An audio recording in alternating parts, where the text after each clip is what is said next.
பட்டாணிக்கல்லில் இருக்குது ஒரு பேப்பர் தட்டில். அதை எடுத்துகிட்டு இங்கே வைக்கலான்னு பார்த்தா மணி சார் உட்காந்துட்டார் பக்கத்தில் டைலாக் சொல்கிறது. அப்போ கையில் வச்சுட்டே இருக்கேன். எங்கே சொல்லுங்கள், டைலாக் சொல்லுங்கள் சார். அந்த டைலாக்லாம் சொல்லி உனக்கு அப்படி தோணலை, ஒரு ராஜா மாதிரி இப்போ தோணலை, ஒரு கான்ஃபிடென்ட் வரல. பவர் நம்மளை நோக்கி வராது, நம்ம தான் பவர் நோக்கி போகணும். ஏன் நீங்கள் பஞ்சு டைலாக் மாதிரி சொல்கிறீங்க சார்? அது பஞ்ச் டைலாக் மாதிரி தானே சார் இருக்குது. அது பஞ்ச் டைலாக்கு ஃபிலாசபிக்கலாக தான் இருக்கும், நீங்கள் அதை ஃப்ளாட்டாக சொல்லுங்கள்.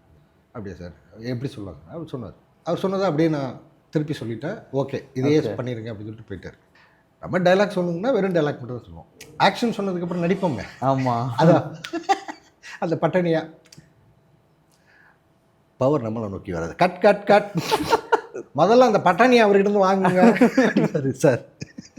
ஐயோ சொதப்ப ஆரம்பிக்கிறோமே, நல்லா போயிட்டு இருந்தது, இப்படி சொதப்ப ஆரம்பிக்கிறோமே, என்ன பண்ணலாம்? இப்போ கையில் இருந்த பட்டாணியும் வாங்கிட்டாங்க, இப்போ நடிக்க வராதே அப்படிங்கிற ஏதோ ஒரு grip இல்லையே. ஆமாம், கிளாஸை வச்சுக்கிட்டு பவர் நம்மளை நோக்கி வராது, நம்ம தான் பவரை நோக்கி போகணும். கட். ஏன் அப்படி பண்ணுறீங்க நீங்கள்? ஏன் அதை வந்து இப்படி ஒரு ஒரு பெர்ஃபார்மன்ஸ் தப்பாக இருக்குது?